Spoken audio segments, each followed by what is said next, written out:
Halo adik-adik, kita berjumpa kembali. Kali ini Pak Hendri ditemani oleh teman kita, Freddy. Salam kenal teman-teman, saya Freddy. Saya akan mewakili teman-teman untuk menanyakan hal-hal yang perlu ditanyakan agar kalian lebih jelas. Ya, pada pertemuan materi kedua kali ini kita akan membahas bersama-sama tentang elemen-elemen penyusun sistem komputer. Elemen itu apa sih, Pak? Ya, apa itu elemen? Pengertian elemen secara umum adalah bagian-bagian dasar yang mendasari sesuatu.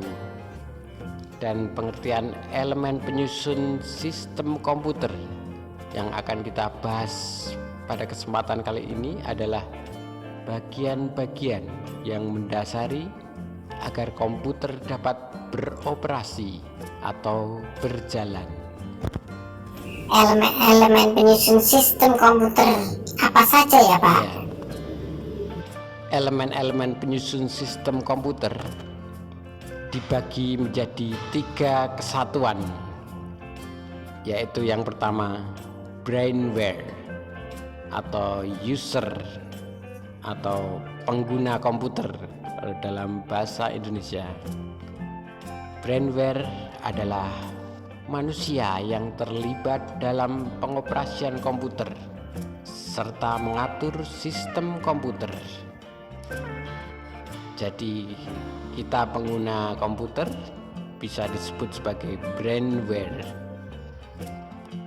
Sekarang elemen yang kedua adalah hardware atau perangkat keras. Hardware adalah peralatan pada sistem komputer yang secara fisik dapat dilihat dan dapat dijamah. Dan elemen yang ketiga adalah software atau perangkat lunak. Software merupakan sarana interaksi antara pengguna dengan perangkat keras. Software ini bisa disebut juga penghubung antara pengguna dengan perangkat keras agar sistem komputer dapat berjalan.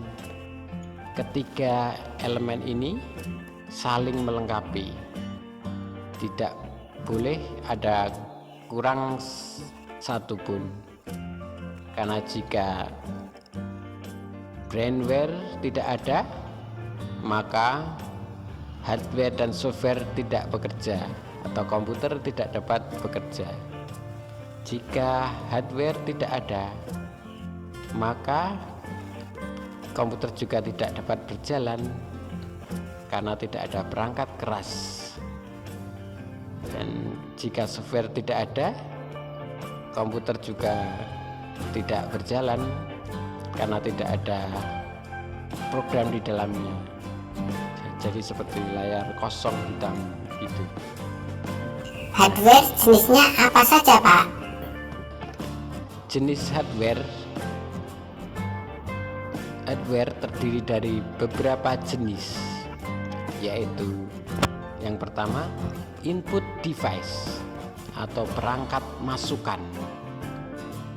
Input device merupakan peralatan untuk memasukkan dan menempatkan data dalam memori utama komputer. Contohnya keyboard yang sudah kita bahas pada pertemuan yang lalu, mouse, scanner atau peralatan untuk membaca sebuah gambar atau teks yang akan disimpan secara digital. Dan jenis hardware yang kedua adalah process device atau perangkat pemrosesan. Peralatan untuk memproses data yang diinput menjadi sebuah informasi yang diinginkan oleh pengguna. Itulah arti dari process device. Contoh dari process device ini yaitu CPU yang juga telah kita bahas pada pertemuan pertama kemarin. yang di dalamnya akan memproses data menjadi sebuah informasi. Terus jenis hardware yang ketiga adalah output device atau perangkat keluaran. Output device yaitu peralatan untuk menampilkan hasil dari pemrosesan data sesuai input yang diberikan. Hasil pemrosesan tersebut dapat berupa teks, gambar, maupun suara. Adapun contoh dari output device yaitu monitor untuk mengeluarkan gambar, printer untuk mengeluarkan kertas bergambar atau teks, dan juga speaker untuk mengeluarkan suara. Dan jenis hardware yang keempat yaitu storage atau penyimpanan. Storage merupakan peralatan yang digunakan untuk menyimpan data yang diproses oleh komputer. Contoh dari storage yaitu hard disk. Hard disk ini terdapat di dalam CPU untuk menyimpan data yang masuk, dan juga flash disk. Ini bentuknya kecil, bisa dibawa kemana-mana. Mungkin orang tua kalian juga punya. Yang ketiga adalah CD atau DVD, bentuknya kepingan. Saya yakin kalian pasti sudah banyak melihat CD atau DVD. Software itu jenisnya apa saja, Pak? Masuki jenis software. Software memiliki dua jenis, yaitu software sistem operasi, yaitu sekumpulan program yang digunakan untuk melayani program-program lainnya. Dan jenis software yang kedua adalah software aplikasi, yaitu program yang dijalankan pada sistem operasi yang merupakan program siap pakai pada bidang tertentu. Yang pertama tadi software sistem operasi, contohnya adalah Windows yang cukup populer, yang banyak kita jumpai, dan juga Macintosh. Mungkin di negara kita jarang ada yang menggunakan, tetapi di Amerika banyak sekali yang menggunakan. Dan juga Linux, ini juga cukup populer ya, Linux.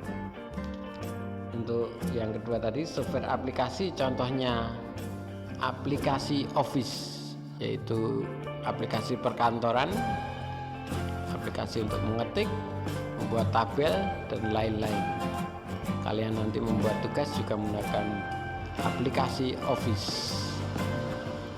Program antivirus, yaitu untuk menjaga komputer kita atau laptop kita agar tidak terserang virus komputer yang dapat merusakkan sistem data komputer kita. Dan juga graphic design, kita tahu banner itu didesain menggunakan graphic design. Dan juga animasi juga menggunakan graphic design. Dan ada lagi communication application, yaitu misalnya untuk internet, kita tahu Google Chrome, Mozilla itu termasuk communication application, dan masih banyak lagi yang lainnya. Saya kira sekian dulu pertemuan kita hari ini.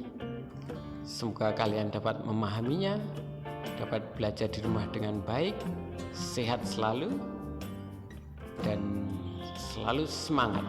Sampai jumpa lagi adik-adik. Sampai jumpa lagi teman-teman.